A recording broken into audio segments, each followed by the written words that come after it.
everybody, and welcome back to the Drive Pink Dialogue. We're about 2.5, 3 minutes since the Inter Miami Orlando City game ended. I think there was a little confusion on if there was going to be penalties or not. We were going to wait, but once official word came down, there were no penalties.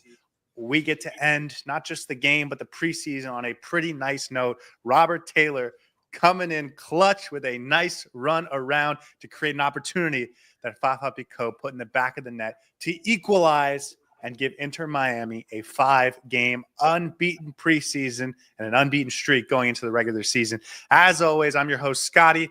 I'm here with my co-host, Saur. How are you feeling after that game? Stop the count. Give us the trophies because we've just gone unbeaten in the preseason. What a way to finish. Very exciting. I think the second half was a bit dull. Not much happened. But we pulled out the draw towards the end, which is exactly what this team is made of. Never gives up. And can we say that Robert Taylor is officially back? Or is it too early to do that? I think one of the – well, let me stop and say this. We will, over the course of the regular season, starting Wednesday night, do a full game breakdown the day after the game. And we will go over tactics and we'll analyze each moment. We'll rewatch the game to have a better opinion on it. But we like to go live with you guys after the game and get a little bit more of a raw, emotional, right after the game understanding of what happened. And really, we want to hear from you. So please get in the chat and tell us how you felt about that game, how you felt about the performances, because I think this post-game reaction is really just a reaction. It's raw emotion, and that's sort of what this is all about. Okay. Robert Taylor is a good player. And I think the theme for me of this game was, and I've been saying a lot recently, but I feel like some of those have been in the pre-games and some of those have been the thing that we're getting ready for Sunday. But recency bias has been, I think, something that has plagued is the wrong word, has gotten into the minds of a lot of Inter Miami fans when they're trying to understand the performances, especially of the players that we've seen for the last couple years. Robert Taylor coming off the bench, only getting 15 minutes or so, and it feels like, okay, he's out of the plans. It's only 4 or 5 preseason games. Chelo, I thought, is a player that went the opposite direction. And that's how it goes in the preseason. And for a lot of teams, they wouldn't even have seen these games. So I think we got to take everything with a grain of salt. Remember, it's the preseason. Add that the talent level of our opponent went up in a significant way in this game. And I think that's really good. And we'll talk about that. I thought they were much better, Orlando City, than the 3 teams we played over the last 3 games. And I think they played that way. Maybe you disagree. Including Club America? No, not including Club America. The last 3 games. And so I think that showed us a lot in just calming us down in a few ways. But on the other hand, I think there was some really impressive performances, which gets me really excited for Tuesday. Saur, let's get back to the starting lineup, because obviously the first 45 are the most realistic of moments. And that second half, I think, is a little bit more discombobulated. How did you feel about this team in the first 45? I think overall we played well. Our offense was connecting really well. Our final third, we were creating chances. Messi looks, I think one thing that we can just say now and put aside is that Messi looks really sharp. All the 5 games that we've seen from him, he has looked brilliant. He's been doing really well. His movement is great. His movement is quick. He's now dribbling through as well. So whatever questions you had about Messi going into this season, I think he's actually more prepared than he was last preseason. Very happy with his performances throughout the 5 games, and I think he's ready for the season. That being said, a few questions about a few of the players across the board. Where do we start? I think 45 minutes, the game was good. I didn't have too many causes to complain. We created our own mistakes. We created our own troubles and problems. We put ourselves under pressure. Let's go player by player, because I think there's a lot to analyze player by player. Every player has some talking points in this game, I think.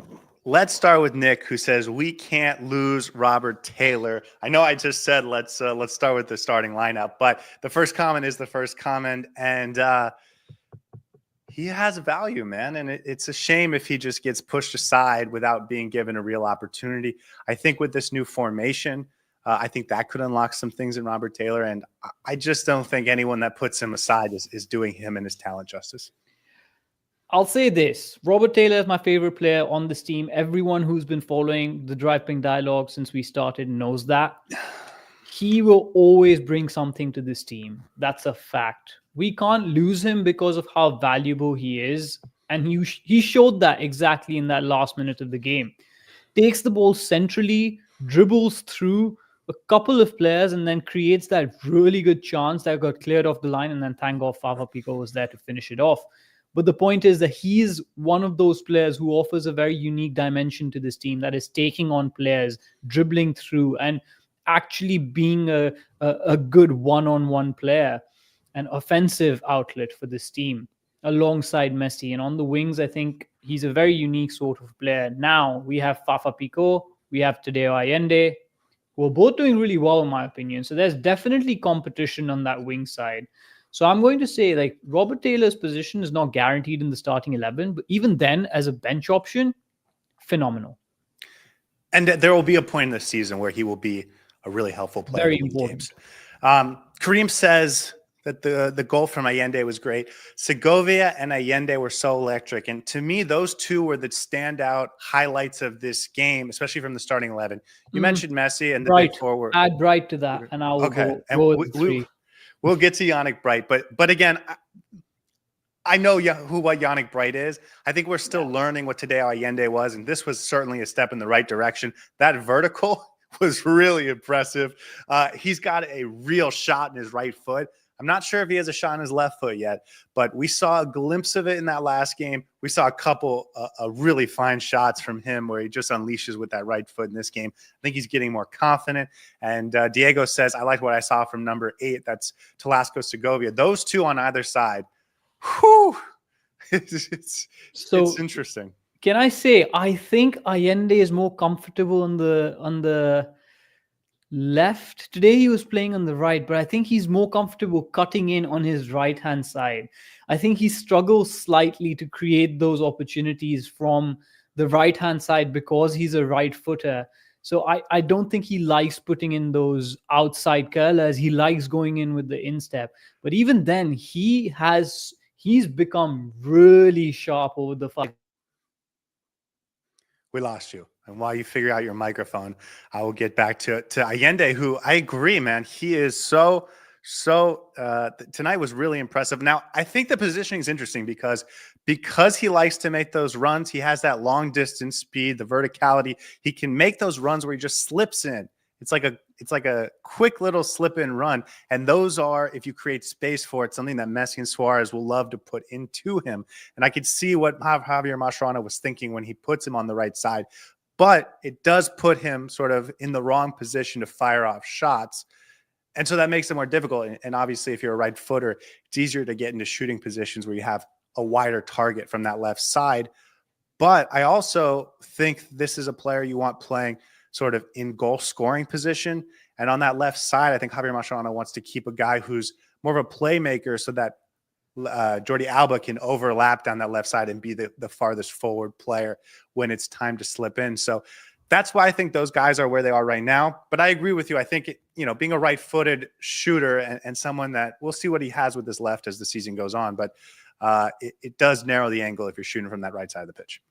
Well, I hope you can hear me now because I'm going to localize on Allende. Sharp, looking very, very sharp. But his vertical runs, that's something that Inter Miami did not have last season if we didn't have Robert Taylor on the pitch. And he just makes those runs in behind. And I've said this constantly throughout this preseason. He was found at least 4 or 5 times running in behind on the back of his defender. And he's also big and strong, so he can bully defenders off. And he just gets into these really good positions inside the box where he can just cut back the ball. And it's an easy tap in for any of the forwards who might be in a good position. I really liked what I saw from him. I think for me, he was the man of the match. Got that goal. Great finish, by the way. Fantastic finish. Had a couple of really good opportunities on goal as well that didn't necessarily come through, but he was in those goal-threatening opportunities, which is a very positive sign. I think at this point in time, it's clear that he is going to be the starter, but I want to pick up on a thread that you left off. On the left-hand side, Javier Mascherano wants somebody who drifts in slightly and plays a more central role or a more playmaking role where he can link up 1-2 either with Jordi Alba or with Lionel Messi. And I think the width is now coming from the right-hand side. I'm really liking that juxtaposition because it gives two very distinct offensive opportunities. And I think one thing that I've taken away from this preseason is that our offensive outlet, our offensive unit, whether it's Robert Taylor on that side, whether it's Fafa Picault, whether it's Telasco Segovia on the left or Allende, we have a set pattern of play. You can see that we're trying to do the exact same thing. It's becoming very monotonous in a good way. I know monotonous is not necessarily the most positive word to use, but it's like a well-drilled machine. And that's why we're creating those opportunities and scoring those goals. So really liking our offensive unit and what it's looking like right now. And Allende at the head of that, I think. Yeah. You're starting to see what he is. I think that was the big thing of the first couple of games. Is, he was out there, he was running, he was trying to combine, but you didn't really see what made him distinct as a player. And I think we're starting to see that. And today he was confident. He was really confident in trying each game. To get it's the been ball, better. receive the ball, make those runs. Very good from him. You know who was confident from his debut? Telasco Segovia. Dude, he is technical. He's a workhorse. I'm not going to hype him up. I'm not going to hype him up. That's fair. I'm not going to hype him up. It was a very impressive debut. Very impressive. And we'll see if he can do it again on Tuesday. But here's what I will say. In the pregame show, I did say he could be fighting for a starting job in this game. And that if he didn't come out because he missed so much of the preseason, if he didn't come out and really impress, I think you do go back to a Allende on the left, Kramaski on the right, or Robert Taylor or Fafa Picault. But he was, you're right, done. Start him on Tuesday. Commanding. You couldn't say that this was his first game for the team. He's never played with these players before. And it just felt like he knew exactly the positions he was taking up, not just what he was doing. I think he was very understated. Didn't rock anybody's world. Didn't have a flashy moment. Didn't have those nutmegs or whatever. And he will. And he will. You could see the signs. Like there were moments where he was surrounded by 3 people and he just came out of it like it was nothing. Very strong physically, but also his positional sense and IQ of where he's supposed to be at what point. I was noticing him a little bit more than the rest of the players just because it's his debut. Yeah. And you could just see he's standing away from the ball, not involved in the play at all. And he's just scanning around him, just looking where to be. And then he just finds the right position, whether it's the pass straight back, and he does really well with his 1-2s. I can't wait to see him connect with Messi because he doesn't wait on the ball too long, gives it off very quickly. And I know it feels like we're hyping him up and making it sound like his small things were really, phenomenal. They weren't. But I think that's what was so special about his debut. It was just the small details were just so good. I think that's what it is actually. It's the small things that were phenomenal. There was no magic moment. There was no moment where you were like, oh my goodness. But okay, I'm gonna move on because I agree. He needs to be our starting midfielder because I feel like in the midfield he will be phenomenal. I know he's going to be used in the right, which is great. I think he'll be good.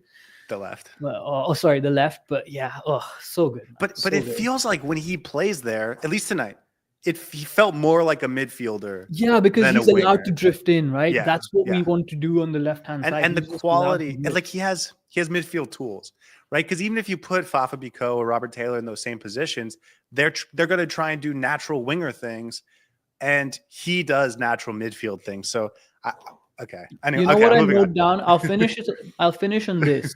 I think we found a Diego Gomez replacement, just less physical and slightly more technical. Yeah, no, it's not. They're not the same players. Not the same player, but I feel like that's the profile that he's going to do. He's a midfielder by design, but he's going to play on the left-hand side. Okay, Thomas says Martinez, meh. Noah Allen, very impressive. Here's what I will say about Noah Allen.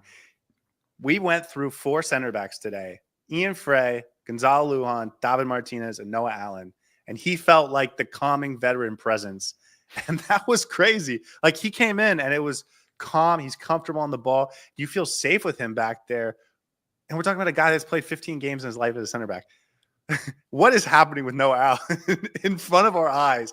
I don't know what he has for breakfast, but like he's an absolute star. You're right. Want to go back to Martinez first.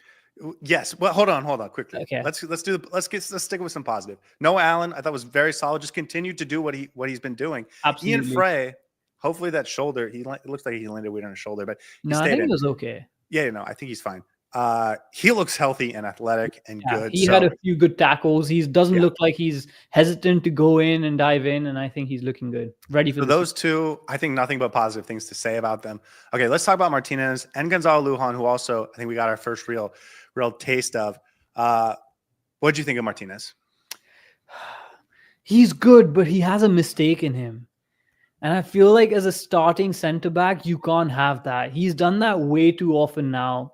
Last season towards the tail end, and then this preseason, he looked good in the last game, but today he looked a little bit all over the place. I think he had a good game, but that one mistake really tarnished my image of how his game went. He's a really good backup option. I think Maxi Falcone coming in will displace him. It's really interesting to me because he came in and was supposed to be our guy at center back, and he looked really impressive last season. So I'm not going to say anything about him as definitive. No, I think he was good. He was good for sure. But that one mistake, I think, tarnished the rest of the game for him. I don't even want to say he was good in this game. But again, going to recency bias is the theme of how I'm feeling about everything. Yeah, I'm not going to crucify him for a mistake in the preseason. Yeah, it's okay. Just just take that, learn from it, be better. And again, like, even though he's a little bit older, he's had a long injury history. So the number of games he's played, he doesn't really fit that veteran criteria in that same way. And then Gonzalo Lujan, I thought we're about to record our season preview for Gonzalo Lujan, so you guys can check that out tomorrow morning. But I think the expectations for Lujan should be lower than for Telasco Segovia or Tadeo Allende or some of these like young guys that we expect to come in and be instant starter, instant impact players. I think he's coming in to be an Inter Miami player for the next 4 years, and that not a guy that's coming in for 18 months to try and move to the Premier League or move to La Liga or whatever. Like, that's what I think the plan is for him. And so I think his development is he's a young player with some promise and some tools, but that he's not the finished product, and he's going to get there over the next 2 or 3 or 4 I think years. I have the perfect description for Lujan for this game, especially. I think he did not have a light up the world sort of a performance, quite understated. I didn't notice him throughout the game, which is, I think, a big compliment, because that's exactly what I want from my center back. I thought he went under the radar, didn't stand out, and that's perfect for this game, I think. He did lose his man on a goal, right? Yeah, but I will say though, and we can move to this player next, he was put in a bad spot by Chelo Wigan. It wasn't his fault entirely. I watched that goal twice, and I think Chelo overcommitted, which led to the sequence of events. So yes, he did lose his man, but it wasn't entirely his fault. So I do want to give him a benefit of doubt. And it's a second game for the club, so I don't want to crucify him, as you mentioned. But as a 23-year-old, understated performance, didn't stand out. Exactly what I wanted from my center back. Let's move to the next game. I'm sure he's going to get better. I agree. I think that as long as your expectations weren't that he was going to come in and just be the number one center back, you should feel fine about what he did in this game. Okay, it's just preseason. Okay, we'll get to Chelo, I'm sure, as we get through this, but I want to go back to the chat. Kareem says Suarez moved the ball around well. Messi did his thing. The Lujan and Wigan didn't work. Allen is so much better than David Martinez. I actually did want to ask you this, and kind of we moved past it. No, Allen has to start at left back on Tuesday because Jordi Alba is suspended. Does David Martinez start? Who are your starting center backs on Tuesday? I will put. Let's assume Aviles is back in there. Yeah, my idea starting is center it David Martinez? My starting center backs would be Aviles and Ian Frey. I know that's not what Mascherano is going to do, so I think it's going to be Aviles and David Martinez as a left foot, right foot combination. I think you're probably right, but I think Allen is ahead of all of these guys on the depth chart right now, and he should be. As a center back. I'd also take Ian Frey in the pecking order over Martinez. I like to see Redondo at right back as a wild card, to be honest. You know who's been at right back more than any other player aside from Chelo? Julian Gressel. And what a goal. He's putting in good What a balls. ball. He is putting in good balls. I'm telling you, I think there's something there for this Julian Gressel at right back thing. And he also had we'll his see. podcast come back, and it seems like he feeling might be confident, staying, actually. I think so. Yeah. I don't mind Afonso as a backup striker for Suarez, and we'll get to Afonso a little bit later. The team fell apart in the second half and lost that control over the ball. Really hope to see Falcone here soon, says Kareem. So Messi TV, Segovia, what a player. I liked Cremassi kind of conducting and taking a little leadership in the comeback. Was this the first time we've seen him over an extended period of time in that midfield double pivot this preseason? I think so. I'll be honest, I didn't pay as much attention to at the end of the game. So I did I did lose a little bit of my tactical nuances once the subs came on. But I think this is the first time we've seen him in that extended midfield role, because a lot of the times we've seen him out wide. So okay, let's get back to some of these guys. Let's start with Ustari, and then we'll move to Yanik Bright. Kareem says Ustari is so solid. What did you think about Ustari tonight? I think he had a good game, a couple of really good saves. The goal, I'm a little bit iffy on. I don't want to crucify him on the goal because it can be very difficult. But I thought he was fine. He was good. Had a good couple of saves. I thought this was his worst performance for Inter Miami. Yeah, I think so. He had 2 nice saves. Mm-hmm. And I don't want to take anything away from him. I think I'm being extra critical of guys that are in competitions. But he had a nervy moment with Chelo where he kind of went for the ball but didn't get it. I'm not as sold on Ustari as everyone else. Me neither. So, I think he's a good goalkeeper, but he's good. That's it. He's fine. Yeah, that's sort of where I am. Tommy says Martinez is not a starter. And then Kareem says Busquets and Bright were very solid as well. Let's talk about the midfield pairing, because I'm right back to the end of last season where I can't stand not having Yanik Bright in the starting lineup. He's so good. He has to start, man. He has to start. And his trajectory is just going upwards. I'm seeing things from him that he didn't do last season. He is that one reverse ball that he had straight into Suarez. I was like, oh my God, he is really, really taking that step up. It's slow, it's minute, but you can tell, for someone who's watched him since his first game at Inter Miami, I can see the difference in the confidence with which he's playing, in the way he's spreading the ball much more quickly. He had a couple of moments where the passes didn't come off, but he just tracked back, got the ball back, and he was, on with his own thing. His interceptions are still there. Completed a couple of interceptions, had a really good tackle in the middle of the park, which led to a goal opportunity. I think he needs to start, man. I just think he has to start for this team. Federico Redondo was healthy. I'm sorry. I know people were talking about how he was a little banged up and that's why he wasn't starting. No, he was healthy. And Yanik Bright started over him with an entire team filled with guys that Javier Mascherano wants to be the starters. I think that's telling. I think Yanik Bright starts on. I'm hesitant to say he will, but I think he should. And I really think he might. I've been a little bit traumatized by Tata Martino. So every time I think something should be done, it doesn't happen. So I want to see how Mascherano, it'll be a big telling factor for me if Mascherano starts Redondo, because then I'll be like, okay, I can't trust you either. But basically, I don't think Redondo had a bad game. I thought he was okay. No, he was decent. I thought he had a couple of really good moments, won the ball high up. Here's the difference between these two players. Yanik Bright wins more balls for you. He wins possession for you at a much higher clip than Federico Redondo, both in duels. And by the way, he had some nice moments today where guys tried to come and get physical with him and take him off the ball in that first half. He just not having it. Bodied them off. Yeah. But he wins more balls. And so for a team that doesn't have a ton of athleticism and ball winning ability from the midfield, he provides that in a way that Redondo doesn't, Cremassi doesn't. Like, he just does. And so if you're a team that's in Inter Miami where you tend to lose possession for real chunks of the game, he's the kind of guy that can win the ball back for you.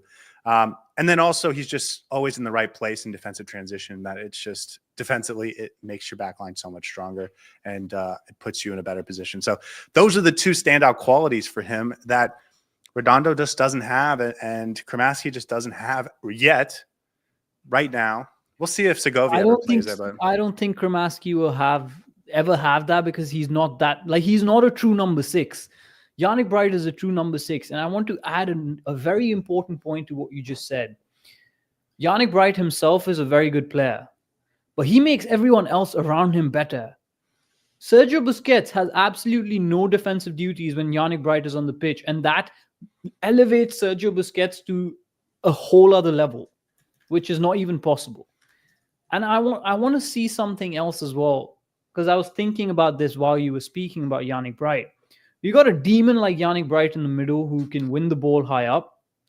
We've got Madman in the Allende, midfield. Batman in the midfield. We've got Allende, I think, who's starting to press really high. He's physical as well. He's getting involved. He's winning the balls high up. I think he's very good at the press. And then you got Segovia on that left-hand side, man, who's also just equally, if not better, at closing down the areas and winning the balls. From what I've seen from Segovia, I think he might be at par with Yanik Bright in getting those balls and winning them in good positions. You triangulate that midfield and 2 flanks, you got beasts everywhere around the pitch, and that's what you need.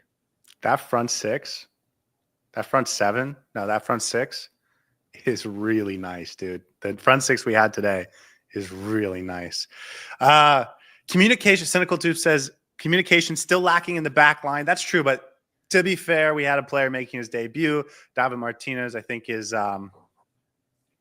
also a guy that's been sort of in and out of the lineup with injury. Still finding his feet, I think. That's the right way to say it. And certainly this pairing has never played together.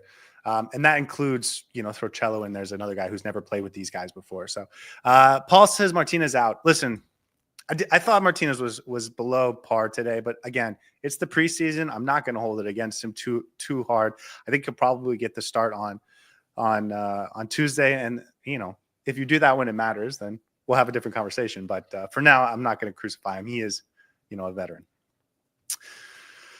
Messi TV says, from this game, do you guys think Inter Miami have solved the issues of having been beaten on motion, maybe in transition, on defense?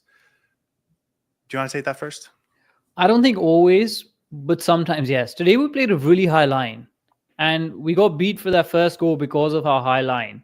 And when that happens, I think your defenders have to be positionally really aware of what they're doing and when they're going in for the tackles. Because if there's incongruence across the back line and not everyone is on the same page, then it leads to a goal. I think if our starting centre-back line actually played with Aviles and Allen, I don't think that would have happened. We've looked a lot more solid when those two have been in the starting 11. We're looking better. We're looking like a much more compact side. The way we got broken down last season, I haven't seen the exact version of that happen this preseason. Like, from the first game last preseason, you could literally tell Inter Miami does not have the legs to catch up to any defensive transitions. Now we're not necessarily being broken down by defensive transitions, which is a good thing. If we get caught out, it's because one player is in the wrong position or our shape is slightly off. When we're in our shape, I think it fits really well. So I think we'll be okay. And the more we go into the season, the better it will look. We just look like a much more better drilled side than before. Yeah, I also just think that personnel was just playing together for the first time, lacking communication. I think once you get Aviles and once Maxi Falcone gets in and gets comfortable, I think we're going to be okay. Also, probably a little Bright needs to play in the midfield. Yeah, well, he did tonight, and there were still a couple moments. That Pavlicic, I already forgot his name, but that player for Orlando City, Croatian. He's going to be someone we talk about this season. He's good. Okay, let's get to it. Chelo is going to cost us games. People were getting high on him, and he had a couple solid games, good games. He played well, but the competition level was down. And now we played MLS team and a solid team that's going to make the playoffs. And he looked poor again. This was less than the consistently solid performances we've gotten from Chelo. Oh no, I will not mince my words. First 5 minutes, I thought he had a couple of good moments where he was under pressure and then he bullied the offensive player from Orlando off and get the ball in motion. Good. I was like, okay, Chelo's doing well. And then Angulo came on. He got absolutely rinsed in that second half. Not once, not twice, like 3 or 4 times. That first goal was his mistake. I think it was 70% his mistake, 30% Luhan's mistake. He went in charging, missed the ball, did not get his man, and then it just led to a completely open back line. That's how you get broken down in defensive transitions. He wasn't great in that right-hand side with Allende this time. I thought Allende looked a lot more sharper, and Chelo wasn't connecting. He was in the middle a few times, like playing very centrally, because of course Allende was the one who was keeping the width. And I didn't think he did much there. I didn't think he had a good game. Just put it that way. I agree. I don't want to crucify, just like David Martinez, I don't want to crucify Chelo for having a poor game in the preseason. And here's what I do want to say. We played Orlando City, which was a step back up to the level of competition we're going to face consistently over the next couple of weeks. I am very glad we did this before we went and faced Sporting Kansas City, so that everyone on the team got a reminder that it's not going to be as easy as it was down in Panama and in Honduras. Yeah, he's the consistently, like, he's fine. And I think that's the tagline for him.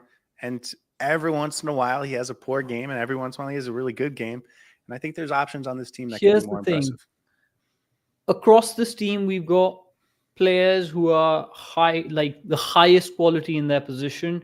The right back is the only place where we're compromising on our quality. I'm just going to say that. And I think Ian Frey is better. And I think that Gonzalo Lujan might be better. And I think Julian Gressel might be better. But we'll have that conversation another day. I just agree. It wasn't a great performance. I don't want to crucify him. He's going to start on Tuesday. And so put in a good performance then, and all will be We should just forgiven put quickly. up on top as a banner, not crucifying players tonight. Unless their name's Chelo. No, just kidding. Unless they're from Orlando City. That goalkeeper over. He did have a really nice like catch on a messy shot that was offsides. Cynical says Martinez is fine. Relax. Tommy says Ustadi is our goalkeeper. I'm not as convinced. There's a bit of a debate going on in the chat. If you want to scroll all the way down, I don't think he's our first choice goalkeeper. No, I'm just going to say that. I want to get to all the chat, so I like to not get too far ahead of us. Diego, great point, though, especially for this first half. He says it was a great game, and aside from the 2 defensive mistakes for our team, we really dominated the game. That first half, that front, I mentioned that front 6, so good in possession, so many ways to beat you. It is really impressive. And again, that first half, I know we finished 1-1 at halftime, but it felt like we were dominating, creating a ton of chances. Orlando had a couple of good moments, but those were mostly self-inflicted when we sat back a bit too deep or lost the ball a little bit. And that's going to happen throughout the season. We just need to be a little more aware of how we play out sometimes. But I agree with you in terms of our offense is really flowing, and we've got so many different dimensions to us. I really like it. Yeah. And there's a lot of talent in this front 6. Again, I don't want to overhype some of these guys yet because it's just preseason, and also I want to see them do it over 5 or 6 games. But it could be really exciting. I think this new setup we have with Messi playing in the middle and 2 guys on either side, I think it's really going to open up what we can do offensively. Tati says the match on Tuesday is what really matters. Absolutely. One of the things I wanted to talk about tonight was over the course of this preseason, who do you think has really earned minutes? I don't know about to start, but who has earned minutes in your perspective? Yanik Bright. I understand, but everyone else. Allende, for sure. I think he's grown on me. I've become a lot more comfortable in seeing him in that front line. Would like to see him definitely start the next game. I can say that confidently. I'm trying to think who else has earned their minutes. Noah Allen. I think he's just picked off from where he left off last season. I thought there might be a drop in quality, but I was clearly wrong. Hasn't been. He probably looks like our best defender at this point in time. Maxi Falcone comes in and we'll see what happens, but I think he might have a shout to be the starting centre back right now. And the rest obviously is quite, nobody stood out to me that way, but I think Allende has had the best preseason of all the players, or has left the best impression on all of us. Fafa Picault, I think, had a quietly good preseason, because I think that's exactly why we brought him in. In instances where we need that bit of pace on the wings, where we need some quality off the bench, he's going to be a very good asset to have. So I like what I see from Fafa as well. He's going to be an important role player. But I think Allende, Noah Allen, Yanik Bright, heck, on this game, I'd say even Segovia have earned the minutes. Yeah. What about from the bench? Because Julian Gressel has come off the bench in, I think, 4 out of 5 games, and it feels like he puts in a goal-creating pass into the box every single time. Now, they haven't always converted into goals, but at least one of them has. And if you put a little bit better quality on the end of it, I think he's got like 3 or 4 assists in this preseason. He's been something. How can we get him onto the field more consistently? Is that right back spot something? Is he going to compete with Allende for minutes? I mean, it's clear. The quality is clear when he comes on. It's simple. As soon as it's 65th minute, put him on that right wing spot. Whether it's the right back, whether it's the right wing, just put him there and ask him to deliver the balls into the box. I wish we'd had Campana still, because that would have been a perfect combination, Gressel to Campana, and it would have got us a few goals this season. I don't think Gressel starts, but definitely a player who deserves more minutes off the bench, and maybe in some games deserves to play from the starting 11 itself. Ash says he hopes that it's just preseason, but the opposition spent too much time on our half of the pitch. I will say, I think this is how Orlando City wants to play, and I think it's why Inter Miami was able to run through them last year in that 5-0 game, is because they want to spread the ball out and get high up the pitch, which is weird because it's not their reputation, but it's what they've done against Inter Miami, and Inter Miami kind of cuts through them. And a number of times today, we had really good opportunities by just winning the ball, turning it over, and transitioning quickly. So I think that was sort of Inter Miami sort of settling into the game. It did feel that way against Universitario a bit. Did feel that way against Club America as well. But I think ball dominant possession is going to be less of a feature than what we had last year. But I think once we get into play some of these worse MLS teams, it'll come back, especially as the season goes on. The other thing is, they mentioned on the broadcast, and it is true, the ability to finish consistently and that quality in the final third is something that is the last thing to come as you're warming up into the season. They created a ton of opportunities. And so if you can just get a little bit more precise from Messi, from Suarez, from Allende, we could have put 3 or 4 goals up in that first half. Absolutely. And it's going to come. The most important thing is the patterns offensively. You can see the players making the runs in behind. You can see them finding the right balls. Suarez has had 5 assists this preseason, not a single goal. He's had some really good balls, and that's only because there are players running in behind. So when he drops deep to try and get on the ball, there are players behind him who will be making those runs in. Those patterns are looking good. We are doing really well in the cutbacks as well. We know when to go out wide, when to play slightly centrally, and then Messi is really sharp. So you're right. We're creating those opportunities, and the goals are going to start flowing more often. And as long as you're getting in those positions, we have the quality to finish the chances off. SD says Taylor and Picault saved us. I know we started with Robert Taylor, but Fafa Picault, I think, has not impressed that much this preseason, and I'm not taking too much out of it. But one of the hallmarks I expected from him was to work hard for 90 minutes to put himself in position to have an impact. And that's exactly what happened at the end of the game in the 92nd minute or whatever it was, to continue working, continue pushing, continue fighting, and get into the box so that he can be the guy that has an impact when the moment calls for it. I kind of expect that to be how Fafa fits into this team. He's not going to have the impressive quality on the ball or the impressive, overwhelming skill that you see from some of our best players, but he's going to work hard, fight, never give up, and put himself in positions to have impact. And that's what happened tonight, and it saved the game. He's the workhorse. We've got players who look beautiful when they play, who look pretty when they play. And then we've got players who work their butts off. And Fafa Picault is a workhorse. He's going to run till the end of the game, from the first whistle to the last. And that's going to be a brilliant asset to have when you have your head under the cosh and you need somebody to pull you out of those positions. I can completely see him being the one making those runs when we just boot the ball out when we're under pressure and we need somebody to counter attack. It's a very important quality, and I'm glad we have that weapon on the bench. You're right, he didn't have the most phenomenal preseason, but he showed quality and glimpses of what he's capable of doing for this team. And that's the most I wanted from him. He is still one of the most exciting signings that we've had. And I think slowly and steadily, he'll become a cult hero for this club.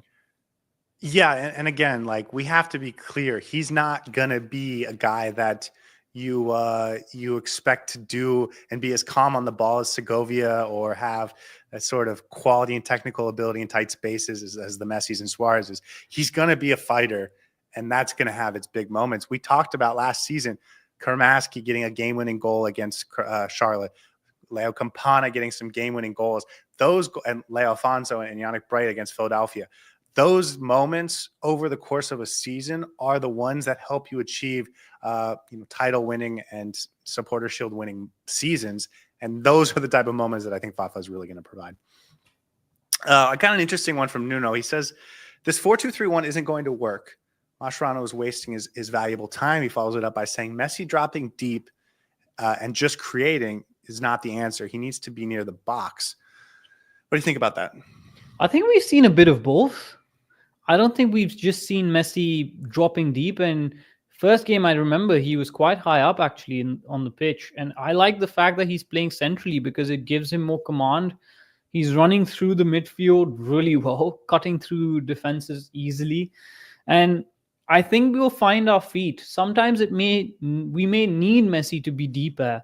And I think more than anything, I'm happy about the fact that we've surrounded Messi and Suarez with pieces who will actually do the job for them of running in behind and creating those chances. I don't necessarily agree with that sentiment. I think Messi has been allowed to roam free, and he chooses when he needs to be deep and he chooses when he needs to be higher up. And we've seen a bit of both throughout the preseason. So and I agree. I think this is the exciting option, and I think it could really unlock our offense. Defensively, I still have questions about how our midfield can support our defense, but that's why I think it's so crucial to have Yanik Bright in there. We'll see. I think tonight was a little bit of a reality check, and we said that might come. It wasn't particularly impressive against Club America, and then the competition level dropped a little bit, and so we did talk about over the last couple games how it might come back to reality once we get some MLS competition. I think it did tonight. So we'll still see if the midfield and the defense can hold up. But I think offensively, I think it has a chance to really unlock Messi, actually. Ash says Ustari has his old man instincts. Kareem says Allen was great. Falcone's work permit stays messed up forever. I'd be fine with either Allen or Frey at club. Here's what I will say. Next Saturday, Jordi Alba will be back in at left back. No Allen starting at center back. Wouldn't surprise me, and I would be about it. Yeah, absolutely. I think Aviles Allen might actually be the starting center back we have for at least the first few games of the season, just because they've played so much together and they've looked really good. They looked very solid. So I don't see a reason to change them up unless there's something like Jordi Alba missing the next game or whatever. Messi Afa says, why do you think the seniors did not score much at all this preseason? I think they didn't need to. That's what I said. We're surrounding them with pieces and players who are able to do the runs in behind. So I don't think Messi and Suarez alone need to now take the responsibility. I saw instances where Messi was looking for Alba and Suarez specifically, but now he has other options as well. And Allende making those runs in behind means that Messi has that option. And that's why when he finds him, we score with Allende being on the score sheet and not Suarez. So maybe that's one of the reasons. I also think that just Suarez is still finding his feet, and he is the veteran of this team. So I'm a little bit on the fence about Suarez. I'm not going to say much regarding that. But he's going to score 3 goals in the next 2 weeks, I promise you. I don't think so. I think he's looking a little bit dusted. This Okay. again. This again, really? I have to say what I'm feeling, man, and I don't like. No, I Sometimes I guarantee find it you. so I frustrating, guarantee bro. you he's going to score 3 goals in the next 2 weeks. Thomas says Lujan is a right back. Mascherano needs to try him there. Did you see anything from him today that made you think he's a right back playing as a center back, or that you really wanted to see him at right back? No, I can see him at right back. I think he's very athletic as a centre back. He has the legs on him to run, and I would love to see him play as a right back. He's a little bit of the same build as Ian Frey, so I would say he has more of a build as a centre back, but I think he can do a right back job and better than Chelo. So Adar says, Scotty, why did you say that Allen should start over Alba in the opening match? Alba's suspended. He got a red card in the last game last year, so he's not eligible to play. That's why Allen's going to start at left back. Kareem also says he'd like to see Lujan at right back. Nuno says you need 3 men in the middle at least. This is the midfield conversation that I don't think what happened or was had enough this preseason just because of our opponents. It's going to be something we continue to talk about over the next couple of weeks. If you're only going to have 2 in the midfield and one of them's Busquets, his partner is going to have a ton of responsibility. And if you aren't going to live up to that consistently, you're going to get exposed and you're going to get some negative press because of it or negative reactions. And that's tough for a lot of these players who are all young. They are all young. So that's the nature of the business, I guess. But the midfield is going to be huge if it's only going to be 2 guys. in this formation, can I give you my midfield 3? Sergio Busquets, Okay. Yanik, and Bright. Those are going to be my midfield 3.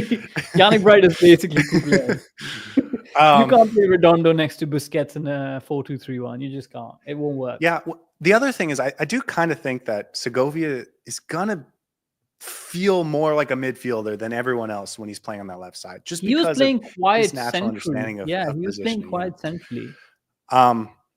Well, let's get to this next one because there's so many chats in here, and I'm I'm reading all of them, and I'm like overwhelmed because it's so awesome that you guys are participating with us. I'm so excited for this season, and I do want to get to all of them, but I don't think we'll be able to.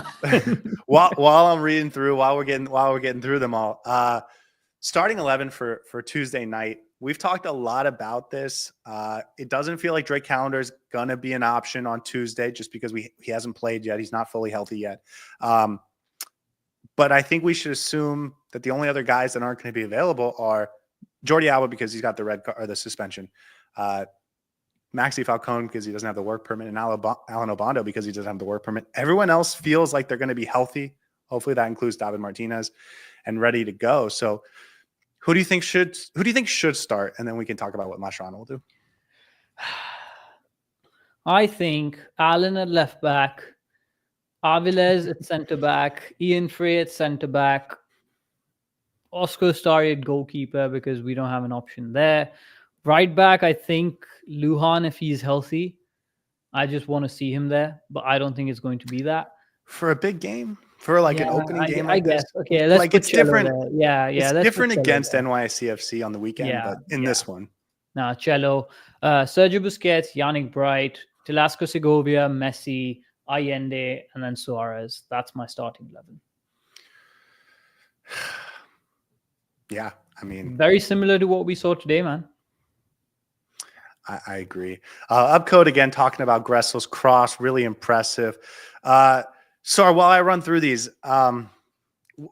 we're not going to be live again until Tuesday. So over the next 3 days, how should Inter Miami fans be feeling going into what is the biggest year in the history of the club?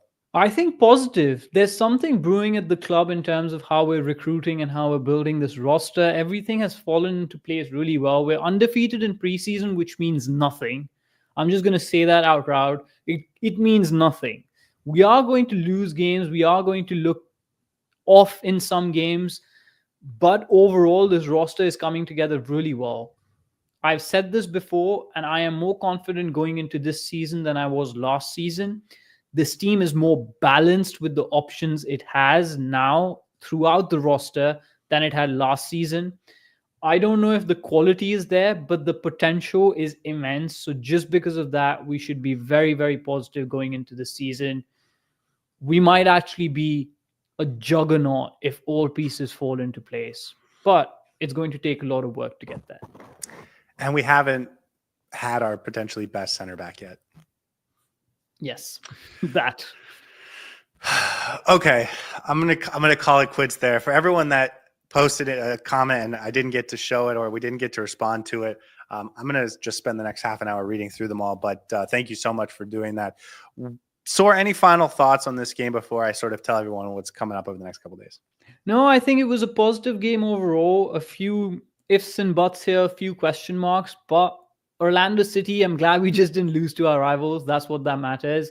Robert Taylor still got the fight in him, man. He's still here. He's still fighting for that badge. And he needs more minutes. He deserves more minutes. Just get excited. Tuesday it is. We start our season and we take it from there. First step towards glory. All right, guys, we're going to wrap it here, but here's what I will say. We have something special, I think, something really cool that we've been working on all week. Well, really for the last 2 weeks. That is going to go live on Sunday. It's a giant season preview. It's not going to be live, but it's going to be comprehensive. It's going to be something. We'll see if it's cool or not. But that'll go live Sunday, and then we will be back on Tuesday. Now, over the course of this preseason, we've continually mentioned this, but in case you missed it, we've been going live pregame show for half an hour prior to kickoff. We're going to start going live an hour before kickoff, as we did last season for the regular season. We didn't want to overextend ourselves in the preseason. We also didn't want to do 20-minute deep dive into the opposition for, teams we were never going to see again. So that's why we only did half an hour for the pregame shows in the preseason. That's changing starting Tuesday. We're also going to be going back to our full post-game breakdown in the 24 hours after the game. We'll rewatch the game. We'll do more of an analytical and tactical breakdown. We'll give out some awards and we'll do some fun stuff on that after we've had a chance to sort of rewatch and digest everything and, read some of the coaches' comments and all of that kind of stuff. So those two features of the Dry Pink Dialogue coming back this week. I think Saur and I are very excited for it. But in the meantime, check out what we got dropping on Sunday. I think it'll be an interesting primer for the season.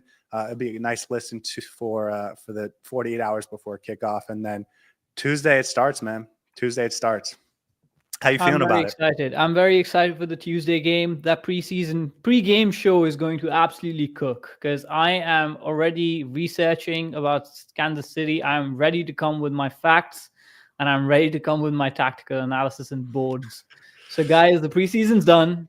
The faffing bout is done. We're now ready to dive deep into it, and we're ready to do what we do best here at the Dry Pink Dialogue, and that's talk ball. So join us on Tuesday. Yeah. By the way, I just asked because we got 320 people watching right now. Do us a favor, hit the like button. We will be back live for the pregame show, and until then, guys, it's the season's here. Let's do it. Let's go, Herons. Vamos, and as always, have a beautiful and wonderful night. We'll see you guys next time. Hey everybody, thanks for tuning in. Do us a favor and hit that like and subscribe button. Since our first viewer, sharing this with you all has been the very best part. So from the beginning until the end, thank you for being a part of this and have a wonderful day.